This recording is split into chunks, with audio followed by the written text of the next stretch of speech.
중국도 못한 걸 한국이 해냈다고요? 믿기 힘드시죠? 그 이야기를 듣고도 믿을 수 없었습니다.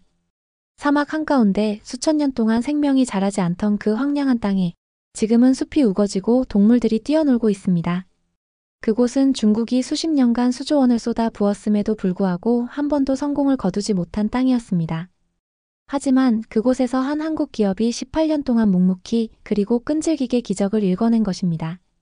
저는 BBC 환경 특파원으로서 그 이야기를 직접 확인하기 위해 비행기에 몸을 실었습니다. 그리고 그곳에서 죽은 땅이 살아나는 장면을 제 두 눈으로 목격했죠. 이 이야기는 단순한 환경복원이 아닙니다.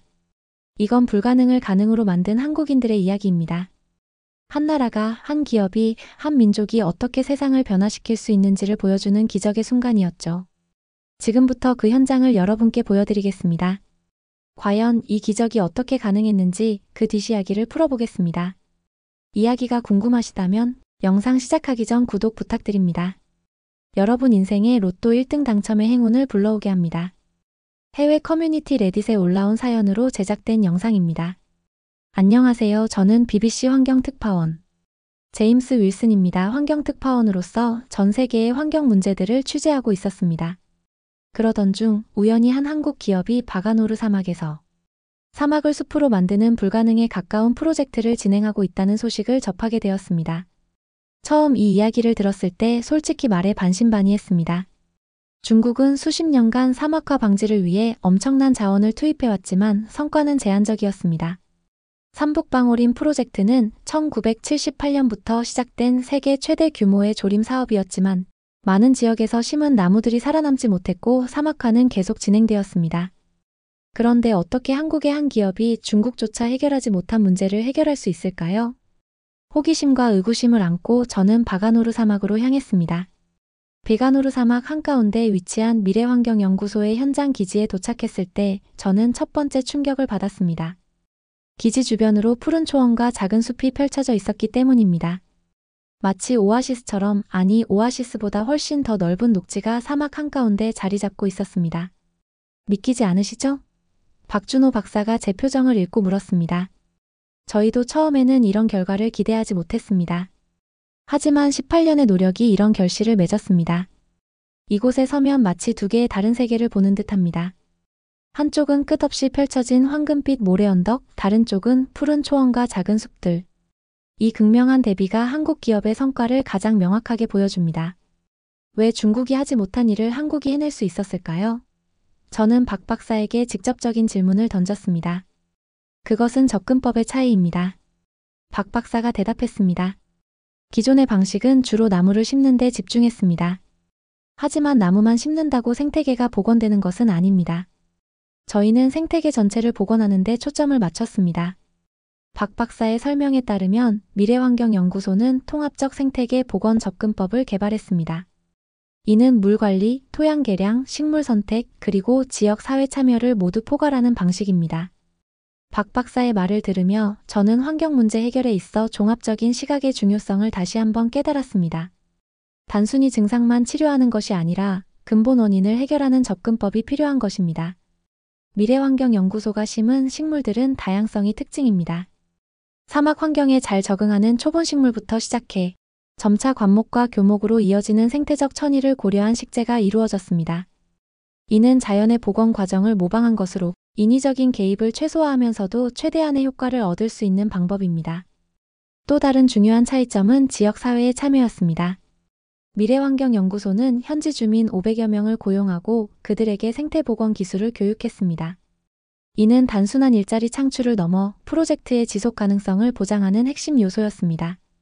우리는 이곳에 뿌리를 내리고 있습니다. 60세의 사란투야 할머니가 말했습니다. 한국 사람들은 우리에게 이 땅을 돌보는 방법을 가르쳐 주었고, 이제 우리는 그들이 떠나도 계속해서 이 숲을 지켜나갈 것입니다. 이 말을 들으며 저는 깊은 감동을 느꼈습니다. 진정한 환경 복원은 단순히 물리적인 환경을 바꾸는 것이 아니라 사람들의 마음과 생활 방식까지 변화시키는 것임을 깨달았습니다.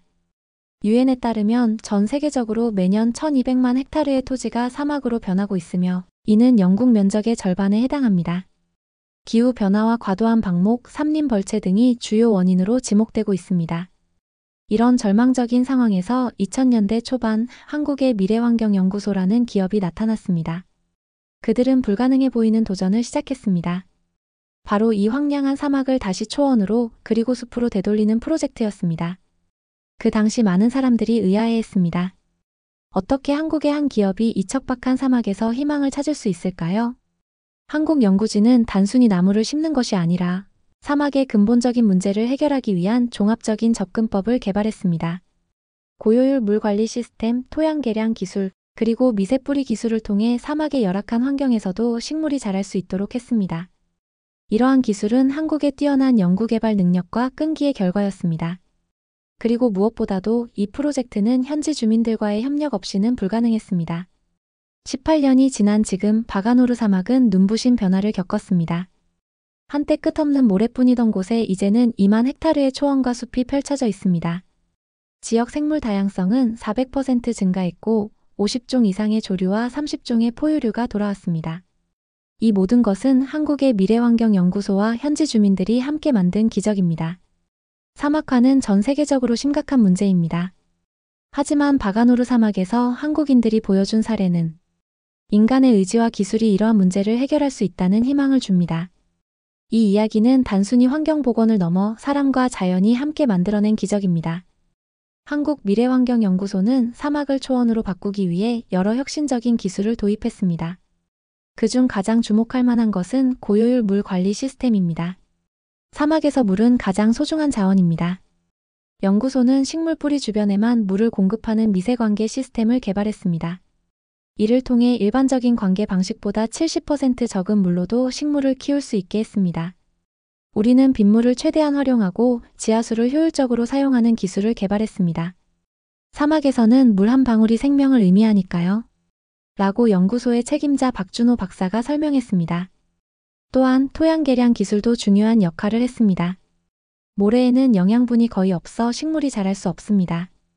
연구팀은 현지에서 구할 수 있는 자원을 활용해 특수 비료를 개발했고, 이를 통해 척박한 모래에 생명력을 불어넣었습니다. 또한 토양 개량 기술도 중요한 역할을 했습니다. 모래에는 영양분이 거의 없어 식물이 자랄 수 없습니다. 연구팀은 현지에서 구할 수 있는 자원을 활용해 특수 비료를 개발했고, 이를 통해 척박한 모래에 생명력을 불어넣었습니다. 사막의 모래에 새로운 생명을 불어넣는 것은 마치 죽은 땅을 되살리는 것과 같습니다. 박 박사의 말에 저는 그들의 노력이 얼마나 대단한 것인지 다시금 깨닫게 되었습니다. 마지막으로 미세 뿌리 기술입니다. 일반적인 나무 심기와 달리 특수 처리된 뿌리 시스템을 가진 묘목을 개발해 사막의 열악한 환경에서도 생존할 확률을 높였습니다. 이 기술은 사막에서도 나무가 뿌리를 내리고 자랄 수 있게 하는 핵심 요소였습니다. 현장에서 저는 미래환경연구소의 기술 시연을 직접 볼 수 있었습니다. 연구소의 엔지니어인 김영수 씨는 기존의 방식으로는 사막에서 식물이 자라는 것이 거의 불가능했습니다. 하지만 우리의 기술은 물을 최대한 절약하면서도 필요한 영양분을 공급해 식물이 자랄 수 있는 환경을 제공합니다. 라고 설명했습니다. 기술의 작동 원리를 설명하며 김 씨는 물이 어떻게 식물의 뿌리로 직접 전달되는지를 시연해 보였습니다. 이 과정에서 저는 그들의 기술이 얼마나 정교하게 설계되어 있는지를 알 수 있었습니다. 물론 이 모든 과정이 순탄치만은 않았습니다. 예상치 못한 모래폭풍이 불어닥치기도 했고 극심한 가뭄이 찾아오기도 했습니다. 기술적인 한계와 문화적인 차이도 극복해야 할 문제였습니다. 박준호 박사는 처음에는 현지 주민들과의 의사소통이 어려웠습니다. 문화적 차이를 이해하고 그들의 관점에서 생각하려 노력했습니다. 우리가 그들의 삶을 개선할 수 있다는 것을 보여주기까지 시간이 걸렸습니다. 라고 회상합니다. 이러한 난관을 극복하는 과정에서 한국 연구진은 끈기와 인내심을 발휘했습니다. 그들은 포기하지 않았고 매일매일 사막을 걸으며 새로운 방법을 모색했습니다. 미래환경연구소는 지난 18년간의 변화를 과학적으로 측정하고 분석해왔습니다. 복원된 면적은 현재 약 2만 헥타르에 달합니다. 이는 서울 면적의 약 3분의 1에 해당하는 규모입니다. 처음에는 매우 느린 속도로 진행되었지만 일정 규모를 넘어서면서 생태계가 스스로 회복하는 속도가 빨라졌습니다. 2005년에는 거의 0에 가까웠지만 현재는 건강한 초원 수준인 0.6까지 상승했습니다. 특히 주목할 점은 2015년 이후 그래프의 기울기가 가파르게 상승했다는 것입니다. 이는 생태계가 임계점을 넘어 자체적으로 회복하는 단계에 진입했음을 의미합니다. 현재 이 지역에서는 50여 종의 식물이 자생하고 있습니다. 처음에는 극한 환경에서도 살 수 있는 사막 식물 몇 종만 심었지만 토양이 개선되면서 점차 다양한 식물들이 자랄 수 있게 되었습니다. 이것은 사막 버드나무로 저희가 가장 먼저 심은 식물 중 하나입니다. 뿌리가 깊어 지하수를 찾아갈 수 있고 모래를 고정시키는 역할을 합니다. 그리고 이것은 초원 회복 복합체라고 부르는 여러 종의 풀이 혼합된 것입니다. 이들은 토양에 영양분을 공급하고 다른 식물들이 자랄 수 있는 기반을 만들어줍니다. 토양의 변화는 더욱 놀랍습니다. 처음에는 그저 모래에 불과했지만 지금은 유기물이 풍부한 토양으로 변했습니다. 토양 유기물 함량이 0.1% 미만에서 현재는 약 3%까지 증가했습니다. 이는 농업이 가능한 수준에 근접한 수치입니다. 토양 미생물의 다양성도 극적으로 증가했습니다. 처음에는 거의 존재하지 않았지만 현재는 건강한 토양에서 볼 수 있는 다양한 미생물들이 발견됩니다. 이들은 영양분 순환과 식물 생장에 필수적인 역할을 합니다. 식물이 돌아오자 곤충들도 따라왔습니다. 벌, 나비, 딱정벌레 등 다양한 곤충들이 이제 이곳에서 번성하고 있습니다. 2005년에는 불과 10여 종의 곤충만이 발견되었지만 현재는 200종 이상의 곤충이 서식하고 있습니다. 식생의 증가는 지역 기후에도 영향을 미쳤습니다. 이 지역의 평균 기온은 2도 정도 낮아졌고 습도는 15% 증가했습니다. 또한 모래폭풍의 빈도와 강도도 크게 감소했습니다. 2005년에는 연간 약 50일의 모래폭풍이 발생했지만 현재는 10일 미만으로 감소했습니다. 이는 식생이 모래를 고정시키고 바람을 차단하기 때문입니다. 바가노르 사막의 놀라운 변화는 국제사회의 주목을 받았습니다. 2022년 UNCCDUN 사막화 방지 협약은 이 프로젝트를 사막화 방지의 모범 사례로 공식 인정했습니다. 한국인들은 불가능한 것을 가능하게 만들었습니다. 그들은 인내심과 과학적 접근, 그리고 무엇보다 자연에 대한 깊은 존중을 보여주었습니다. 이것은 전 세계가 배워야 할 모델입니다. 이미 아프리카와 중동의 여러 국가들이 한국의 기술을 도입하기 위한 협의를 시작했습니다. 특히 아프리카의 사헬 지역은 사막화로 인해 심각한 위기에 처해 있어 한국의 기술이 그곳에서도 같은 기적을 만들어낼 수 있기를 기대하고 있습니다. 베가노르 사막의 변화는 단순한 환경 복원을 넘어 사회-경제적 영향도 가져왔습니다. 복원된 지역에서는 이제 제한적인 농업과 목축이 가능해졌고 생태 관광도 새로운 수입원이 되고 있습니다. 솔직히 말씀드리자면 저는 회의론자였습니다. 수십 년간 사막화가 진행된 땅을 다시 되살리는 것은 불가능하다고 생각했습니다. 하지만 미래환경연구소의 사람들은 저의 생각을 완전히 바꿔놓았습니다. 그들의 끈기와 열정, 그리고 혁신적인 기술은 마치 마법과도 같았습니다. 저는 그들이 사막에 물을 대는 모습, 토양을 개량하는 모습, 그리고 어린 묘목을 심는 모습을 지켜보았습니다. 그들의 손길 하나하나에는 정성이 깃들어 있었고 그들의 눈빛에는 희망이 가득했습니다. 그들은 마치 예술가처럼 황량한 캠퍼스 위에 생명이라는 그림을 그려나가고 있었습니다. 저는 그들의 기술이 얼마나 놀라운지 직접 체험했습니다. 그들이 개발한 미세관계 시스템은 물을 극도로 효율적으로 사용하면서도 식물에게 필요한 모든 것을 제공했습니다. 그들이 만든 특수 비료는 척박한 모래에 생명을 불어넣었고 그들이 심은 묘목들은 강인한 생명력으로 사막의 거친 환경을 이겨냈습니다. 하지만 기술적인 성과보다 저를 더 감동시킨 것은 그들의 헌신적인 마음이었습니다. 미래환경연구소의 사람들은 단순히 돈을 벌기 위해 이 프로젝트에 참여한 것이 아니었습니다. 그들은 진심으로 사막을 되살리고 싶어 했고 그들의 열정은 저에게 깊은 영감을 주었습니다. 저는 그들과 함께 땀을 흘리고 함께 좌절하고 함께 기뻐했습니다. 모래폭풍이 몰아칠 때면 함께 방진 마스크를 쓰고 모래를 치웠고 가뭄이 찾아올 때면 함께 물 부족에 시달렸습니다. 하지만 그들은 결코 포기하지 않았습니다. 그들은 서로를 격려하고 서로에게 힘이 되어주면서 끊임없이 앞으로 나아갔습니다. 저는 그들의 유머 감각과 긍정적인 태도에 감탄했습니다. 아무리 힘든 상황에서도 그들은 웃음을 잃지 않았고 서로에게 농담을 건네며 분위기를 밝게 만들었습니다. 그들은 진정으로 함께 일하는 것을 즐기고 있었고 그들의 팀워크는 그 어떤 어려움도 이겨낼 수 있을 것 같았습니다. 저는 박준호 박사님과 많은 시간을 함께 보냈습니다. 그는 뛰어난 과학자이자 리더였고 동시에 따뜻한 마음을 가진 인간적인 사람이었습니다. 그는 사막 복원에 대한 확고한 신념을 가지고 있었고 그의 열정은 저에게 깊은 인상을 남겼습니다.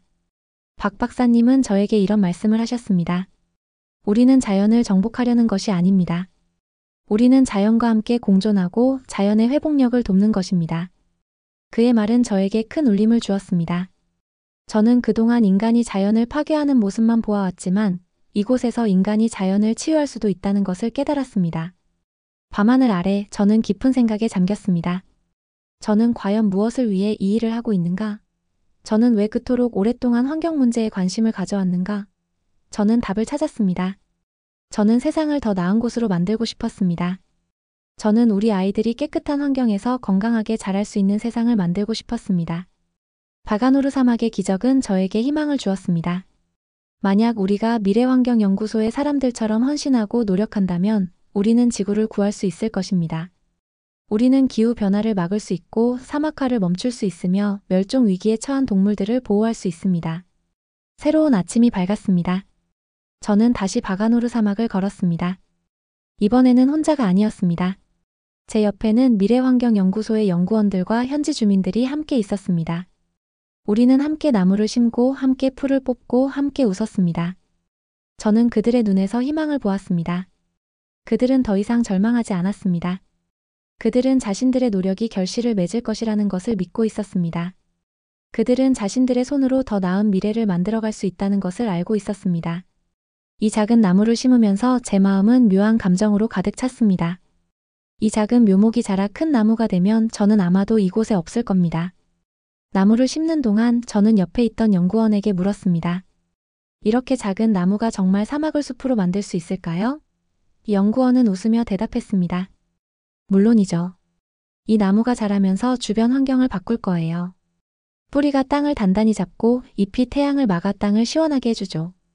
곤충들이 찾아오고 새들이 둥지를 틀면 여기엔 작은 생태계가 형성될 겁니다. 그의 말에 저는 고개를 끄덕였습니다. 작은 나무 한 그루가 이렇게 큰 변화를 가져올 수 있다니 믿기지 않았지만 동시에 너무나도 자연스러워 보였습니다. 테무렌 씨는 손에 흙을 묻히며 풀을 뽑고 있었습니다. 그의 얼굴에는 미소가 가득했고 눈에는 빛이 반짝였습니다. 저는 그에게 다가가 말을 걸었습니다. 여기서 일하는 게 즐거우세요? 그는 고개를 끄덕이며 대답했습니다. 네, 아주 즐거워요. 우리 아이들이 이곳에서 뛰어다니는 모습을 상상할 때마다 너무 행복해요. 그의 대답에 저는 가슴이 따뜻해졌습니다.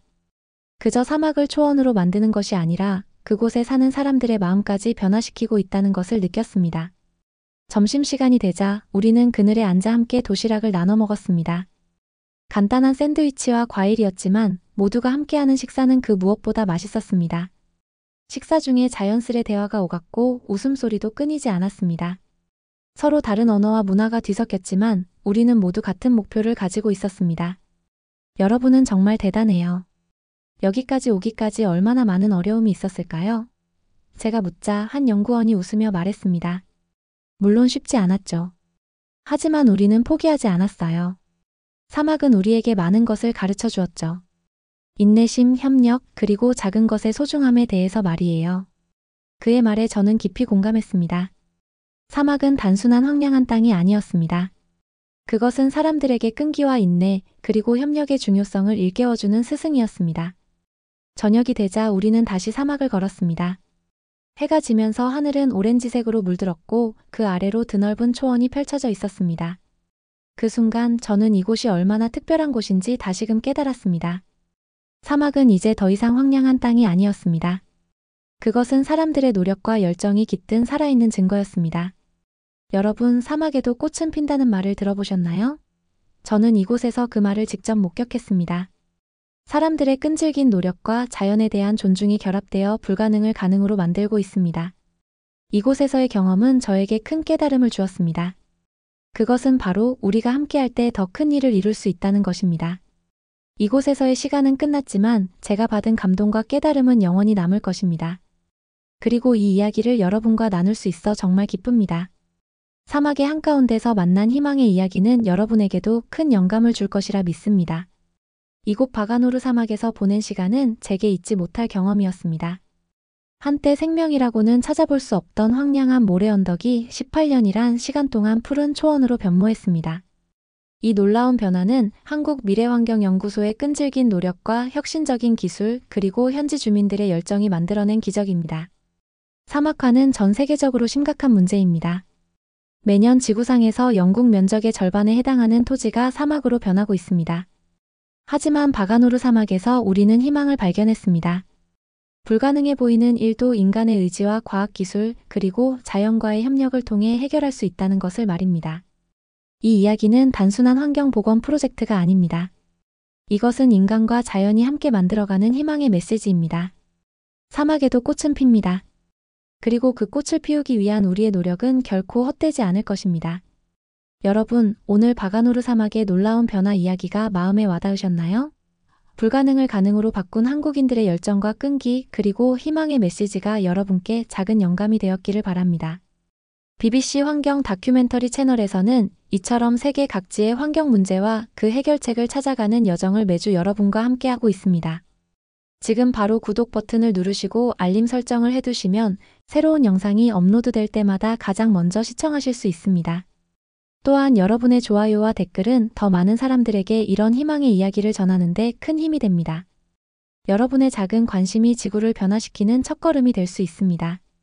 함께 더 푸른 미래를 만들어가는 여정에 동참해주세요. 여러분의 친구들에게도 이 이야기를 공유해주세요.